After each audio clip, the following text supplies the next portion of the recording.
తాకట్లో ఉన్న మీ బంగారాన్ని విడిపించి ఆ రోజు ఆన్లైన్ రేటుకి కొంటాం. Sharma gold company. తెలంగాణలోని రైతులకు శుభవార్త అందింది. రైతు భరోసా విడుదల చేసేందుకు కాంగ్రెస్ ప్రభుత్వం సన్నద్దమవుతోంది. మొదటి 3 దశల్లో 4 ఎకరాల వరకు భూమి కలిగిన రైతుల ఖాతాలో డబ్బులు జమ చేసిన ప్రభుత్వం ప్రస్తుతం 4 ఎకరాల కంటే ఎక్కువ భూమి ఉన్న రైతుల నుంచి 10 ఎకరాల లోపు భూమి కలిగిన రైతులకు రైతు భరోసా నిధులు జమ చేయాలని భావిస్తోంది. మరి ఈ డబ్బులు అకౌంట్లలో ఎప్పుడు పడనున్నాయి చూద్దాం.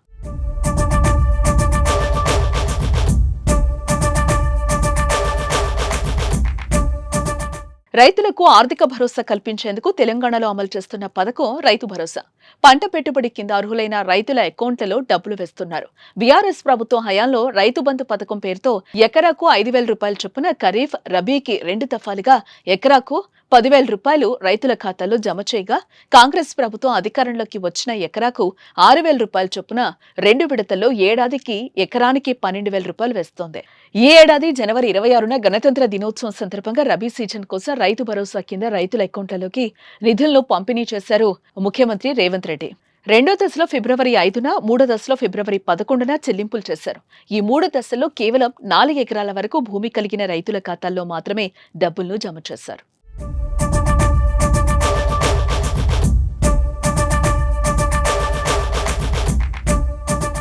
ప్రస్తుతం రాష్ట్రంలో 4 ఎకరాలకి పైగా భూమి కలిగిన రైతులు దాదాపు 35 లక్షల మంది ఉన్నారు.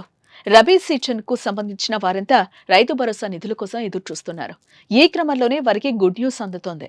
4 ఎకరాలు కంటే ఎక్కువ భూమి ఉన్న రైతుల నుంచి 10 ఎకరాల లోపు భూమి కలిగిన రైతులకు మే చివరి వారంలోగా నిధులు మంజూరు చేసేందుకు రాష్ట్ర ప్రభుత్వం సన్నాహాలు చేస్తోంది.